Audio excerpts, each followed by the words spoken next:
just for the sake of asking a question, یا پھر وہ اپنے آپ کو ظاہر کرنا چاہتے ہیں کہ مجھے بہت کچھ آتا ہے، اور سوال کا جواب انہیں آتا بھی ہو تو وہ پھر بھی بس اپنے آپ کو دوسروں پر ظاہر کرنے کے لیے یا اپنی فوقیت دکھانے کے لیے، اپنا علم چھاڑنے کے لیے وہ سوال کرتے ہیں۔ تو یوں لگتا ہے کہ یہاں بھی جب ہم اس تمثیل پر غور کرتے ہیں تو عالم فقہ جب خداوند یسوع مسیح سے سوال کرتا ہے تو جواب تو اس کو آتا ہے کہ میں کیا کروں کہ ہمیشہ کی زندگی پاؤں، لیکن وہ صرف خداوند یسوع مسیح کو ٹیسٹ کرنے کے لیے، ان کی آزمائش کرنے کے لیے وہ سوال کرتے ہیں، اور یہی کلام مقدس میں لکھا ہے۔ اور جب خداوند یسوع مسیح اس سے پوچھتے ہیں کہ تو اسے کیسے پڑھتا ہے اور تیرے خیال میں کیا کرنا چاہیے انسان کو کہ وہ ہمیشہ کی زندگی پائے، اور وہ بالکل جواب دیتا ہے، ٹھیک کہ تو خداوند اپنے خدا کو اپنے سارے دل، اپنی ساری جان، اپنی ساری طاقت اور اپنی ساری عقل سے، اور اپنے ہمسائے کو اپنی مانند پیار کر۔ اور جب خداوند یسوع مسیح کہتے ہیں کہ تو نے ٹھیک جواب دیا، جا ایسا ہی کر تو ہمیشہ کی زندگی پائے گا، تو وہ شاید سمجھتا ہے کہ میں تو آزمانا چاہتا تھا، لیکن خداوند یسوع مسیح تو بڑی آسانی کے ساتھ میری اس آزمائش سے نکل گئے ہیں، تو وہ ان سے مزید سوال کرتے ہیں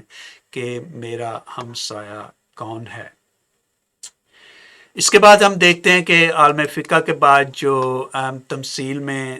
اہم کردار ہے وہ کاہن کا ہے۔ جب وہ اس شخص کو دیکھتا ہے تو وہ وہاں سے کترا کر گزر جاتا ہے۔ اس کے بعد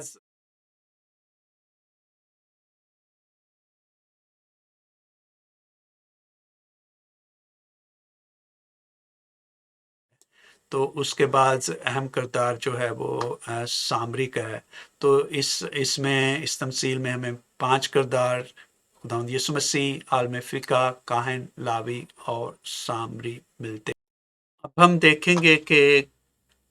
کاہن اور لاوی یہ کون تھے اور ان کا پس منظر کیا تھا، اور ان کے اہم جو کردار ہیں یا ذمہ داریاں تھیں وہ کیا تھیں۔ تو ہم دیکھتے ہیں کہ اس کو سمجھنے کے لیے ہمیں تھوڑا سا کلام مقدس کے جو پس منظر ہے اس میں دیکھنا پڑے گا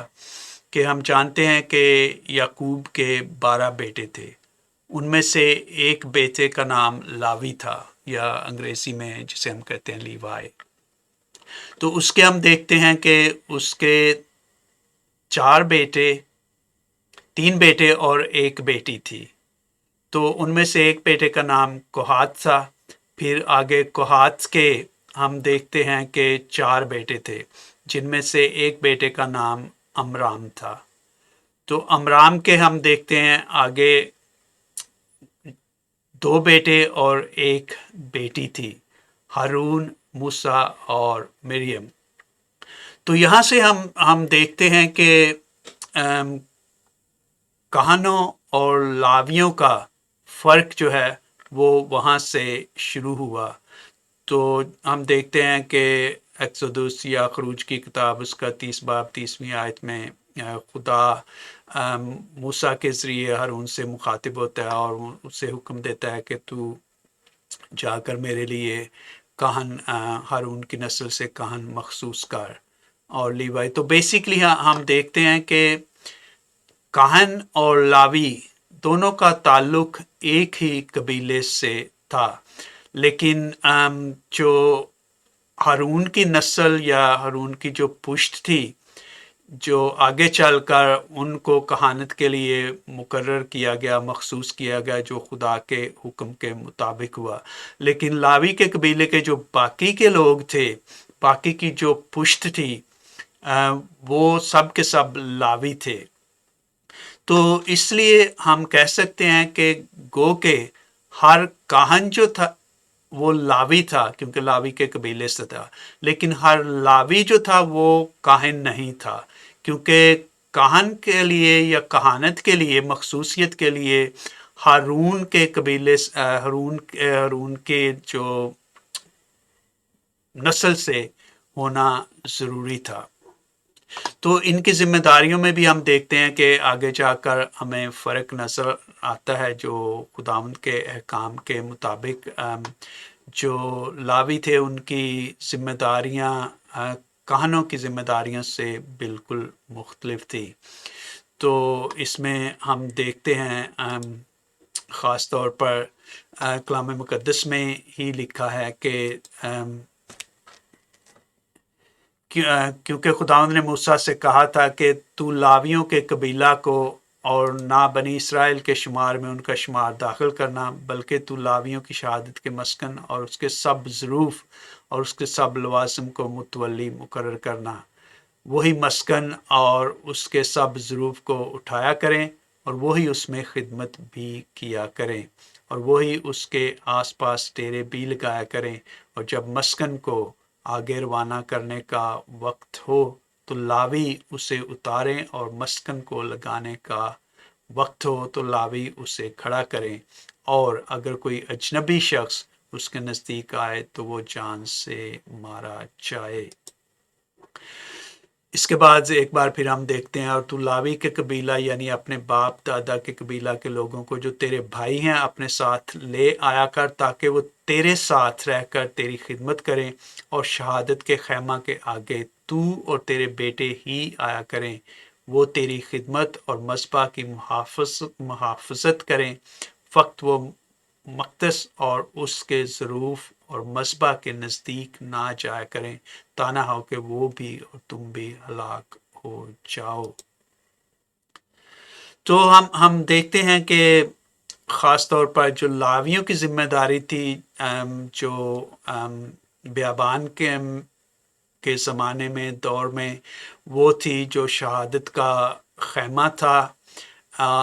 اس سے پاک صندوق تھا، اور اس سے وابستہ جتنی چیزیں تھیں ان کی دیکھ بھال کرنا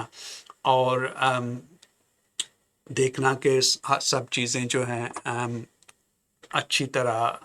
رکھی گئی ہیں اور ان کی دیکھ بھال کرنا، ان کی حفاظت کرنا۔ لیکن جو کاہن تھے ان کی ذمہ داری خداوند کے حضور میں قربانیاں چڑھانا تھی۔ تو اسی میں ہمیں ایک اور بات نظر آتی ہے کہ جو نہایت دلچسپی کی بات ہے وہ یہ ہے کہ جب بنی اسرائیل وعدہ کی ہوئی سرزمین میں گئے، اور جب جوشوا یا یوشع کے دور میں زمین جو ہے وہ تقسیم کی گئی، تو لاوی کے قبیلے کو اس میں سے کوئی حصہ نہیں ملا یا نہیں دیا گیا خدا کے حکموں کے مطابق، کیونکہ ان کی میراث جو تھی وہ تھی دے یکی، تو جس کا ذکر ہمیں ملتا ہے، اور خداوند نے ہارون سے کہا کہ ان کے ملک میں تجھے کوئی میراث نہیں ملے گی اور نہ ان کے درمیان تیرا کوئی حصہ ہوگا، کیونکہ بنی اسرائیل میں تیرا حصہ اور تیری میراث میں ہوں، اور بنی لاوی کو اس خدمت کے معاوضہ میں جو خیمہ اجتماع میں کرتے ہیں میں نے بنی اسرائیل کی ساری دے یکی موروثی حصہ کے طور پر دے دی ہے۔ جہاں دوسرے قبیلوں کو زمین دی گئی، وہاں لاوی کے قبیلہ کو خدا کی خدمت کے لیے مخصوص کیا گیا، کچھ کو کہنوں کے طور پر اور کچھ کو لاویوں کے طور پر۔ تو دے یکی کے بارے میں ہم نے دیکھا، اور دے یکی کا جو استعمال ہے اس کے بارے میں بھی ہم دیکھتے ہیں کہ وہاں پہ استثناء کی کتاب میں خداوند کی طرف سے ان کے لیے حکم ہے، خاص طور پر لاویوں کے لیے، کہ جب دے یکی ان کو دی جاتی ہے تو وہ اسے کس طرح استعمال کر سکتے ہیں یا انہیں کیسے استعمال کرنا چاہیے۔ لکھا ہے، اور جب تو تیسرے سال جو دے یکی کا سال ہے اپنے سارے مال کی دے یکی نکال چکے تو اسے لاوی اور مسافر اور یتیم اور بیوہ کو دینا، تاکہ وہ اسے تیری بستیوں میں کھائیں اور سیر ہوں۔ پھر تو خداوند اپنے خدا کے آگے یوں کہنا کہ میں نے تیرے احکام کے مطابق جو تو نے مجھے دیے مقدس چیزوں کو اپنے گھر سے نکالا اور ان کو لاویوں اور مسافروں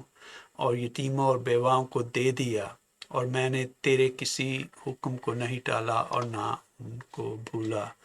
تو یہ ایز اے سائیڈ نوٹ کے طور پر آپ سمجھ سکتے ہیں کہ جب زمین تقسیم کی گئی تو سارے قبیلوں کو زمین ملی، لیکن لاوی کے قبیلے کو خدمت کا رتبہ جو ہے وہ عطا کیا گیا، اور دے یکی جو ہے وہ ان کے لیے مخصوص کی گئی۔ اب ہم آگے دیکھیں گے کہ عہد جدید میں سامریوں کا ذکر کہاں کہاں ملتا ہے۔ کلام مقدس میں ہم دیکھتے ہیں کہ جب خداوند یسوع مسیح متی کی انجیل میں اپنے شاگردوں کو بھیجتے ہیں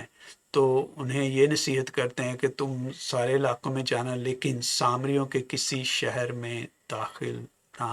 ہونا۔ اس کے بعد ہم لوکا کی انجیل میں دیکھتے ہیں کہ خداوند یسوع مسیح جب یروشلم کی طرف جا رہے ہوتے ہیں تو اپنے آگے قاصد بھیجتے ہیں،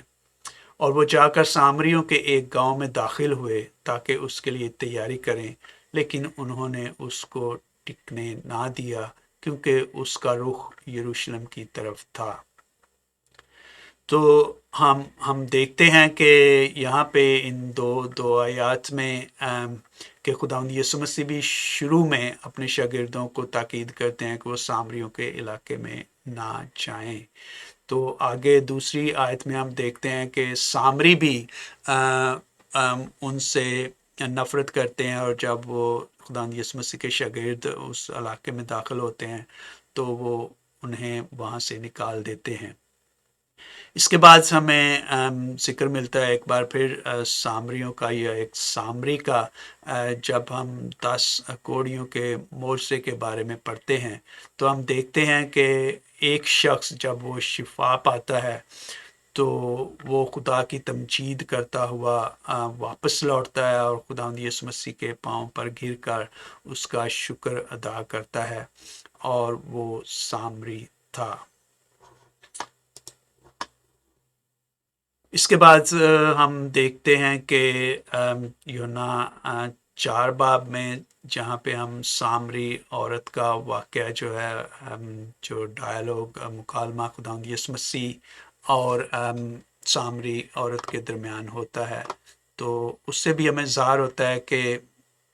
سامری اور یہودی ایک دوسرے کو کتنا ناپسند کرتے تھے۔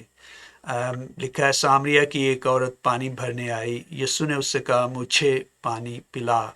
اس سامری عورت نے اس سے کہا کہ تو یہودی ہو کر مجھ سامری عورت سے پانی کیوں مانگتا ہے،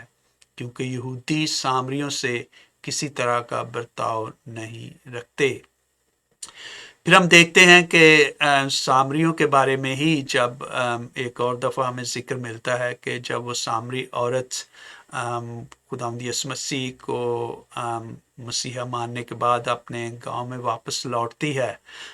اور لوگوں کو جا کر بتاتی ہے خداوند یسوع مسیح کے بارے میں، تو وہ سب خداوند یسوع مسیح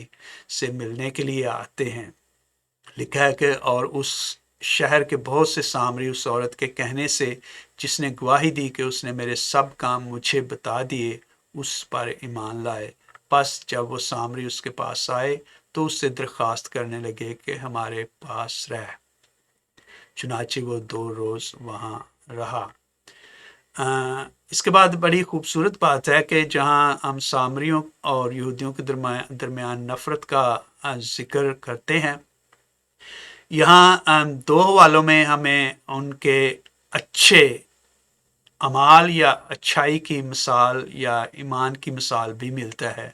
جیسا کہ ہم نے کوڑی کے ذکر میں دیکھا کہ وہ کوڑی جو ہے وہ سامری تھا جو خداوند یسوع مسیح کا شکر ادا کرنے آیا۔ تو یہاں بھی ہمیں ملتا ہے سامری عورت کی مثال میں بھی کہ لکھا ہے اور اس کے کلام کے سبب سے اور بھی بہتیرے ایمان لائے، اور اس عورت سے کہا اب ہم تیرے کہنے ہی سے ایمان نہیں لاتے، کیونکہ ہم نے خود سن لیا اور جانتے ہیں کہ یہ فی الحقیقت دنیا کا منجی ہے۔ تو یہاں پر سامری لوگ جو بنیادی طور پر یہودیوں سے نفرت کرتے ہیں، وہ در حقیقت خداوند یسوع مسیح پر ایمان لاتے ہیں اور اسے دنیا کا منجی تسلیم کرتے ہیں۔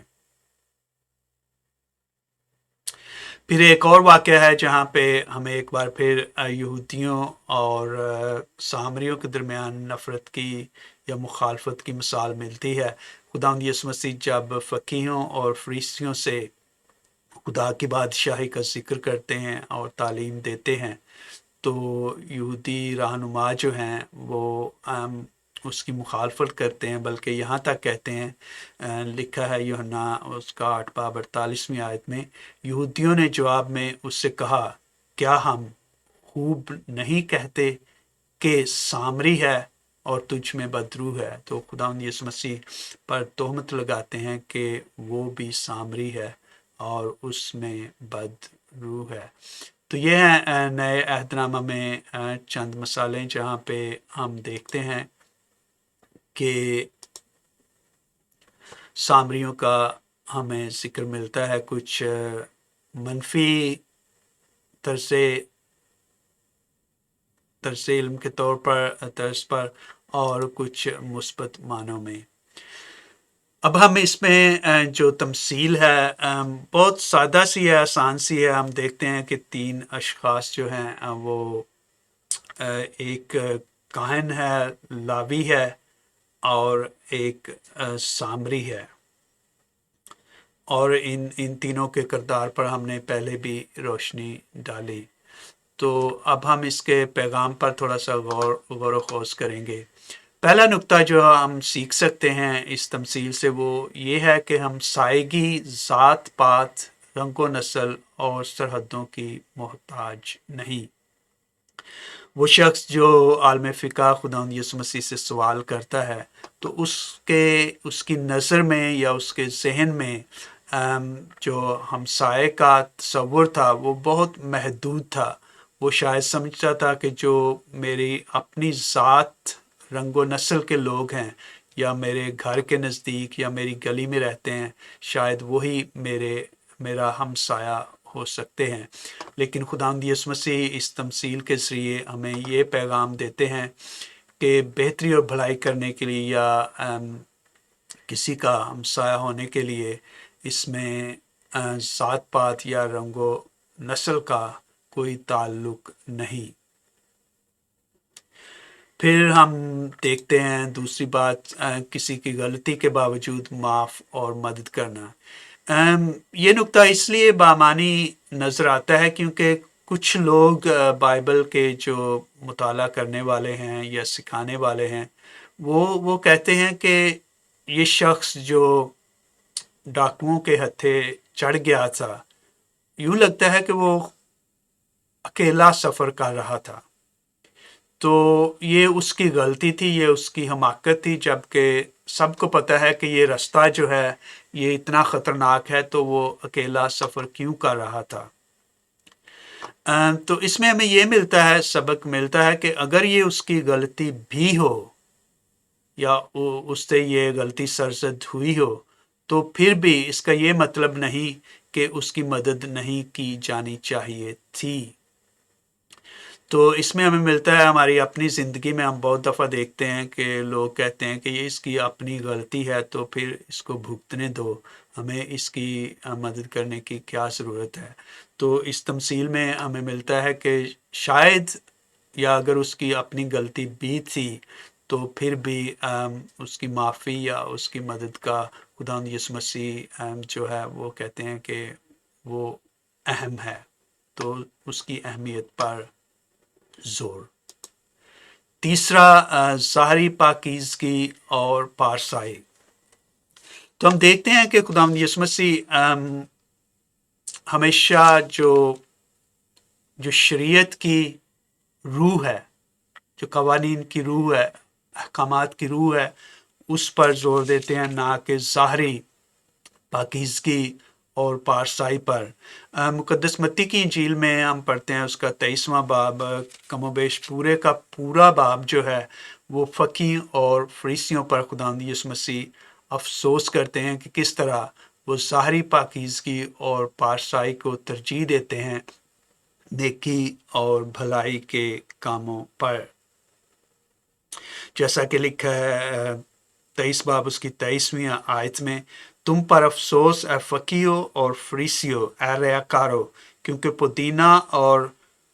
انیسون اور کمون پر تو دائیں یکی دیتے ہو، لیکن شریعت کی بھاری باتوں یعنی انصاف اور رحم اور ایمان سے لاپرواہی کرتے ہو۔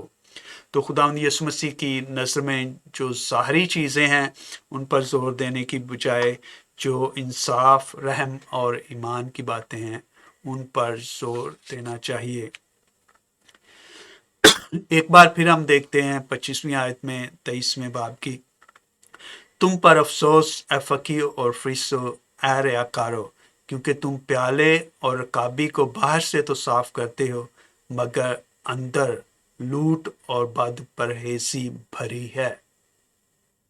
یہ بھی جو ان کا ظاہری پاکیزگی اور پارسائی پر زور تھا، خداوند یسوع مسیح ان پر افسوس کرتے ہیں کہ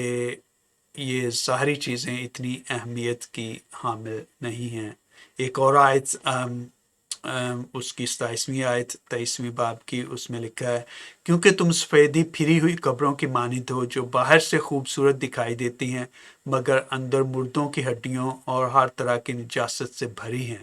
اسی طرح تم بھی ظاہر میں لوگوں کو راست باز دکھائی دیتے ہو مگر باطن میں ریاکاری اور بے دینی سے بھرے ہو۔ تو کاہن اور لاوی کا تعلق پاک فریضے سے تھا، لیکن انہوں نے اپنی جب وہ دیکھتے ہیں اس شخص کو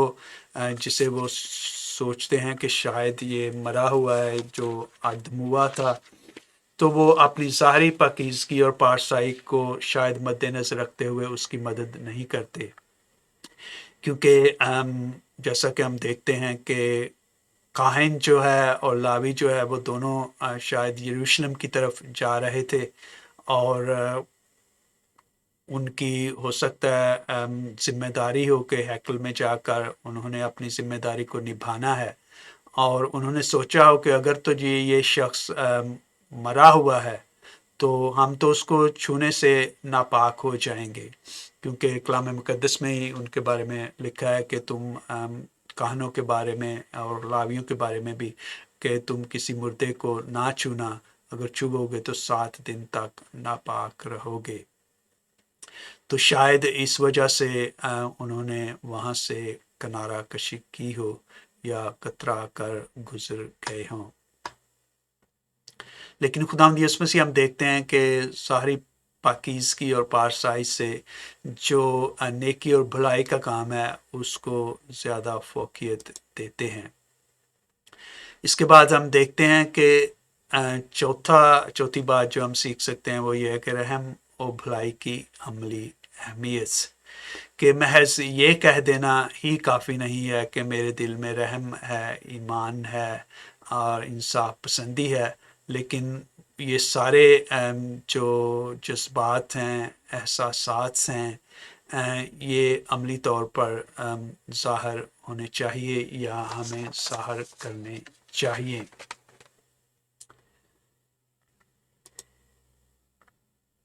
اس کی وضاحت جو ہے وہ ہمیں یہاں بھی ملتی ہے، جو روز آخرت کے بارے میں جب خداوند یسوع مسیح بات کرتے ہیں تو اس میں ہم دیکھتے ہیں کہ بڑی خوبصورت خداوند یسوع مسیح بات کرتے ہیں کہ جس میں عملی پہلو کو پر زور دیا جاتا ہے۔ وہ لکھا ہے کہ اس وقت بادشاہ اپنے دائنی طرف والوں سے کہے گا، آؤ میرے باپ کے مبارک لوگوں جو بادشاہی بنائے عالم سے تمہارے لیے تیار کی گئی ہے، اسے میراث میں لو، کیونکہ میں بھوکا تھا تم نے مجھے کھانا کھلایا، میں پیاسا تھا تم نے مجھے پانی پلایا، میں پردیسی تھا تم نے مجھے اپنے گھر میں اتارا، ننگا تھا تم نے مجھے کپڑا پہنایا، بیمار تھا تم نے میری خبر لی، قید میں تھا تم میرے پاس آئے۔ تو ان ساری باتوں سے یہی ظاہر ہوتا ہے کہ عملی طور پر کوئی بھی کام کرنا یا عمل کرنا ظاہری پارسائی سے، ظاہری جو ہم ظاہر کرتے ہیں کہ ہم پاک ہیں، ہم نیک ہیں، ہم مسیحی ہیں، ان میں جہاں تک ہمارے اعمال شامل نہیں ہوتے تو ہمارا ایمان لانا بے فائدہ ہے۔ اور جیسا کہ ہم یعقوب کے خط میں بھی پڑھتے ہیں کہ ایمان بغیر اعمال کے مردہ ہے۔ تو اس تمثیل سے ہم یہی سیکھتے ہیں کہ خداوند یسوع مسیح اس نیک سامری کی تمثیل سے جو دنیا کی نظر میں یا یہودیوں کی نظر میں بالخصوص سامری ہوتے ہوئے اس سے کوئی اچھائی کی توقع نہیں تھی یا یہودی کم از کم نہیں کر سکتے تھے، خداوند یسوع مسیح اس کو یہودیوں کی نسبت اور بالخصوص ایک کہن اور لاوی کی نسبت زیادہ اچھا یا اچھے کردار والا پاک دل، سخی دل، مہربان شخص جو ہے اس کی صورت میں ظاہر کرتے ہیں۔ تو ہمارے لیے پیغام یہی ہے کہ ہم مسیحی ہوتے ہوئے کس طرح رنگ و نسل اور ذات پات کی دیواروں کو گرا کر یا نظر انداز کر کے جب کبھی بھی ہمیں موقع ملے یا جہاں کہیں بھی ضرورت ہو ہم اپنے ایمان کا اظہار کر سکتے ہیں کہ کس طرح ہم اپنے اعمال سے ظاہر کرتے ہیں کہ ہم خداوند یسوع مسیح کے پیروکار ہیں۔ تو خداوند ہم سب کو بہت برکت دے اور ہمیشہ اپنی پناہ میں رکھے، آمین۔